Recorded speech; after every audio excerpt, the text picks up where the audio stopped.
everyone, it's Narelle here. Today I'm going to show you how to merge an SVG Monogram font into an SVG frame in Cricut Design Space 3. The two images that I'm going to be using today are from Apex Cuttable Designs. So let's get started. The first thing we need to do is upload the designs into Design Space.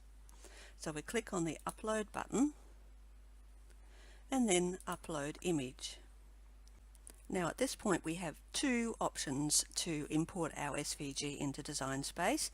We can use the drag and drop way, or we can click on the Browse button and do it that way. So I'll do it both ways for this exercise. So the first one I'll click the Browse button, and I need to go to my directory that has my SVGs in it, and this one here, and I'm going to be using the natural circle monogram font.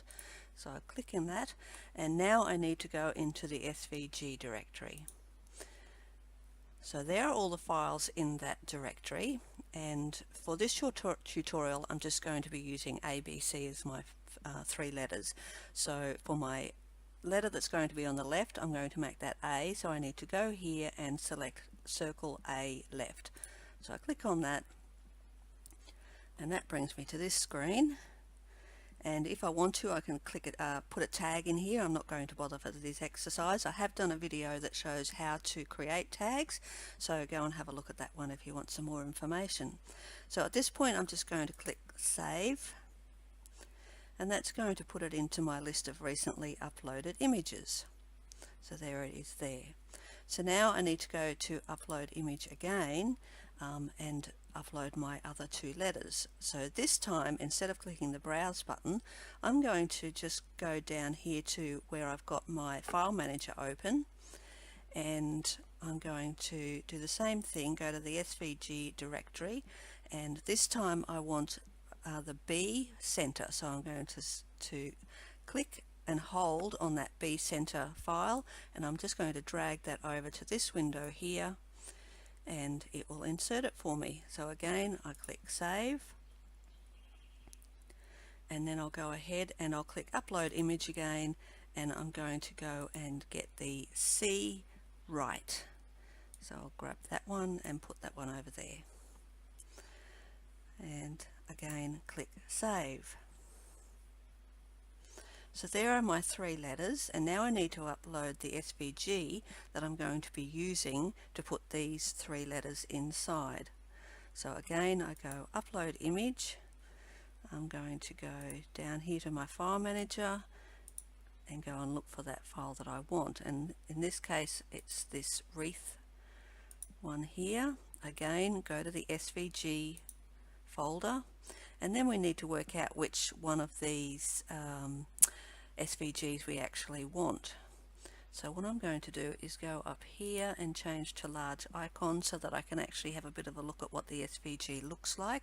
Now I have installed the SVG viewer on my computer so that I can see the SVG images, and I'll put some more information of where to get that in the comments at the bottom of this video. So what I'm going to actually use is this first one here, this wreath one. So again I click down and drag it over, and there it is. So I'm going to select Save, and there's my wreath. So now I just want to click each of these items here. It puts them in the queue here, and then I click Insert Images, and it's going to put them onto my Design Space canvas.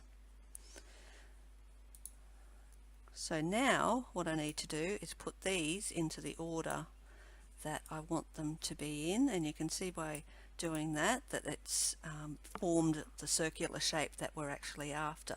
Now what I like to do is select those three letters and then click Align and center vertically, so I know that they are centered properly.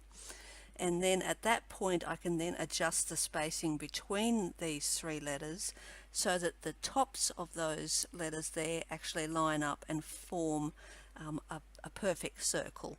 So they look pretty good to me. I'm going to just zoom in so I can get a bit of a better look, but I don't really think I need to change them there. They line up quite well, so I'm going to leave them as they are. So let's zoom back out, and now we need to size these letters so that they fit inside this monogram, or this wreath, sorry. The first thing I'm going to do there though is select these, and I'm going to attach them, because when we go to click make it, we don't want them to be scattered in the wrong order. We want them to be cut in that order that we've got there. So now when I move them, they're going to move as one object and not three. So let's grab this wreath here, and I'm just going to click down here and resize that a smidgen, and then I can bring my letters over and insert them inside. Now, because of the way these leaves are here, they are going to either cover up some of the letters when you go and cut them, or if you want to do it the other way, you can have it so that the letters cover the leaves. If you don't want either of those things to happen, then you just need to resize your monogram so that it's smaller than that actual image. So what can we do with this image now? Well, we could cut it out of cardstock to place on a card, from vinyl for a frame, or heat transfer vinyl for a t-shirt or cushion, for example. You can also make this a print then cut image by flattening it, and I'll show you how to do that in another video. Thanks for watching, and I'll see you next time.